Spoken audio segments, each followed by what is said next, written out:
Wrong day, bro. We're filming tomorrow. Oh shit, my bad. Bye. Oop, what the hell? The next day. What's up guys, Joseph Rakic from josephrakicfitness.com and welcome to today's video. In today's video, I'm going to show you how to bulk up, how to gain muscle without the body fat, and I'm also going to share my 5 tips for hard gainers. Come in. But the most important thing is consuming enough calories, so right now I'm going to go make my pre-workout meal and then head to the gym. B-roll.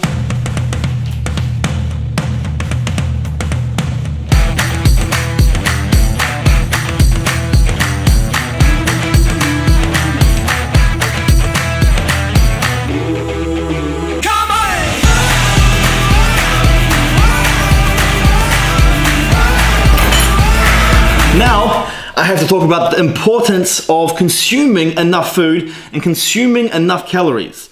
Now, I speak to so many people out there, whether it be in person at the gym, whether it be on social media through Instagram DM, Facebook DMs, and they all tell me, hey Joseph, I can't seem to gain muscle and I can't seem to put on any weight. What am I doing wrong? And I say, you're not eating enough. And they reply back to me, I'm eating this and this and this. And I'm like, okay, how many calories are you consuming? They don't know, and if they're not gaining weight, regardless of how much they think they're eating, they're simply not eating enough. So you've got 2 options. 1, to increase the number of meals that you consume per day, or 2, to increase the portion sizes of the meals that you are eating. Regardless, if you're not putting on weight, you simply need to consume more food, more calories. You do that, you'll be in a surplus, and then you will start to gain weight. If you're not gaining weight, you need to consume more. And it's as simple as that, guys. So right now, I have between 6 and 7 meals per day. The calorie intake for my meals is anywhere between 400 to 900 calories per meal. I'll put the macros and calorie breakdown of this meal on the screen. This is my pre-workout meal. I eat this, I wait about an hour, go to the gym, smash out a session, come back home, and the first thing I do after I shower is consume another meal, because it is so important for me to get the calories in, the protein, the carbs, the fats, in order what I need for myself to grow and gain some size. Anyway, time to dig in.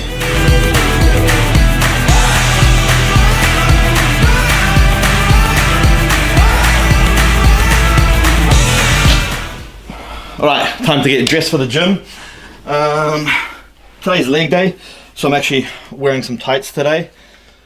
Turn around for a second, because these don't go on with any undies. Now turn around. Yep,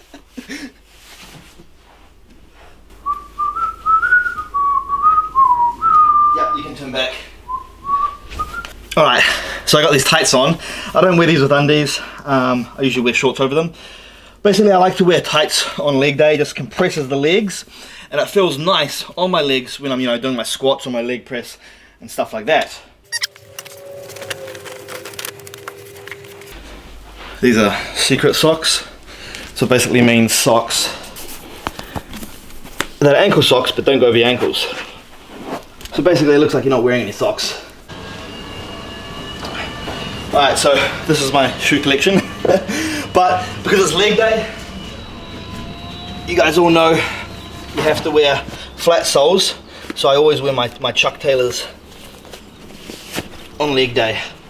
Reason being, because they're the best shoe with a flat sole. You don't want to wear a running shoe like this. Terrible for squats, terrible for leg press. So if it's leg day or back day and I'm doing deadlifts, Chuck Taylors are the go. Alright, so I just got to the gym, guys. I changed my top before I came here. Got the Mickey Mouse on. Just wanted something a bit more loose and free, because I like to have a baggy t-shirt on when I train legs. I just feel more comfortable. But that brings me to my next tip of importance, and that tip is make sure that you create a stimulus for muscle growth and make sure you apply progressive overload. So when you're training hard with weights, you need to train hard and you need to train intensity to give your body the stimulus so that it grows, adapts, and gets bigger. And you also need to apply progressive overload over time, which means progressing in one way or another. Now, this could be weight, it could be repetition, it could be time under tension, it could be stress, it could be increasing the intensity, it could be more volume, it could be more frequency. There are many different ways to apply progressive overload, but that is something that you need to do over time in order for your body to grow, adapt, and get bigger. So it is so important for all you hard gainers out there, especially if you want to gain muscle without the body fat. I'm on a mission, I'm focusing on my vision. Never see competition, cause all I know is I'm winning. Always knew I was different, I knew it since the beginning. I told them they never listen, but now they see that I'm gifted. I really put in the work, risk it for my reward. Put my feet in the dirt and also water the soil. Eat products for dinner, I'm screaming out, give me more. I know my future is brighter, that's why I gotta endure.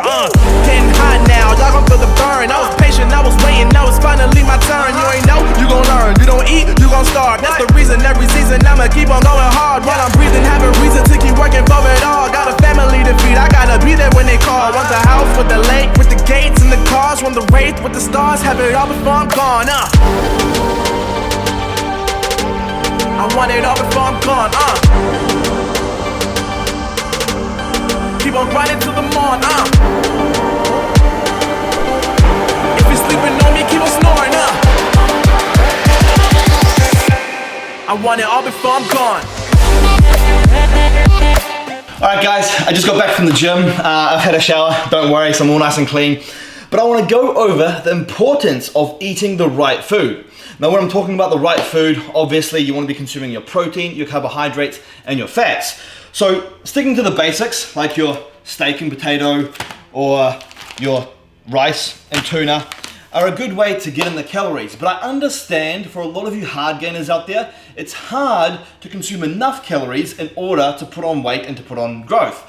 So consuming foods like this may not be the most ideal way to reach your calorie goals. So that is when you have to consume calorie dense foods.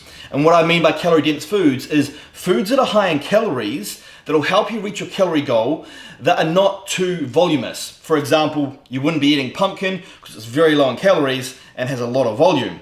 But instead, if you're bulking, you'd be eating foods such as this. So peanut butter is a great calorie dense food, packed full of healthy fats, and you do need fats in your diet because fat is super important for brain function, hormone regulation, and of course testosterone production. And as you guys know, testosterone is the most important hormone for building muscle and also losing body fat. Other calorie dense foods, avocados, another great source of fat, good source of potassium. We've got some nuts, again, another great source of fat. Dried fruit, it can be anything, but I usually like apricots. It's easy to eat a lot of dried apricots and they're packed full of calories. So many calories and doesn't consume much volume when you eat these. Also salmon. So you can eat chicken, you can eat fish and all of that stuff to get your protein in, but it's not that calorie dense. Now if you eat the same amount in salmon, it's a lot more calorie dense. So it'll help you get those extra calories in that you need to put you into a calorie surplus in order for you to make gains. So there you go guys, make sure you consume the right foods and make sure you consume calorie dense foods if you struggle consuming enough calories over the day. Also guys, I want to share the importance of increasing your calorie intake over time.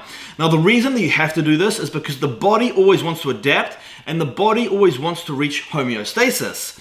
So everyone's different. Everyone has a different maintenance level of calories, which is how much calories you burn on a daily basis.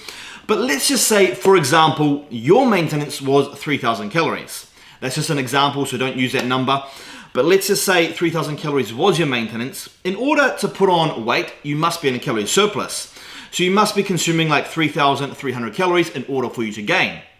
And if you do consume that, you'll be putting on weight and you'll be making progress. But eventually your body is going to adapt to that 3,300 calories because your body's metabolism is going to speed up, your metabolic rate is going to get faster, and your body is going to become more efficient so it can adapt to that higher number of calories that you're consuming.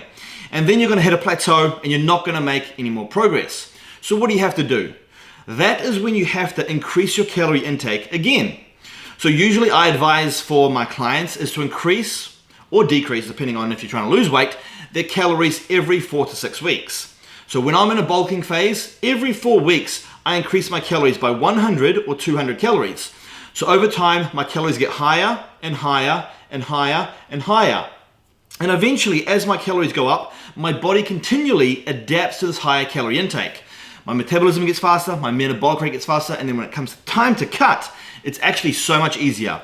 So that is another crucial point that you guys have to understand. You have to continually increase your calories over time to continually make progress in muscle gains. Okay guys, now I understand a lot of you are struggling to put on muscle no matter what you do. So I have actually created a free muscle building guide that you can download. It's 100% free and it includes all the information that you need to know in order to build muscle without the body fat. It includes what not to do. It includes the 5 pillars of motivation. It includes a free workout program, a free training split with videos, a 50-page guide of all solid information based at explaining to you how to gain the most amount of muscle in the shortest amount of time without the body fat. And I also have a free macro calculator where you can work out your own macros, your protein, your carbohydrates, and your fat intake. All this is completely free. All you need to do is click the link in the description box down below, use that calculator, find out your macros, and you're good to go. Another thing, guys, that is so important that a lot of you guys that don't actually pay attention to is getting enough sleep. So believe it or not, sleep is another important factor in making maximum muscle gains. Now let me explain why. Muscle grows when your muscles are recovering, and the best time for recovery is when you sleep. No matter how much you train, no matter how good your diet is, if you're not getting adequate sleep, you're not going to be getting optimal muscle gains. So my recommendations is to get at least 6 to 8 hours of sleep per night. And if you do that, you're going to get optimal amounts of sleep for optimal recovery, and optimal recovery means optimal growth. You also need to remember that sleep is crucial for hormone regulation. And like I said before, the better testosterone levels you have, the more muscle gain and the more fat loss you're going to achieve. So sleep is so important, so make sure that you get sleep. Anyway, it's time for me to sleep. Wait, what? Yeah, I'm gonna sleep. Oh shit. Later. That is bro. Night night. No.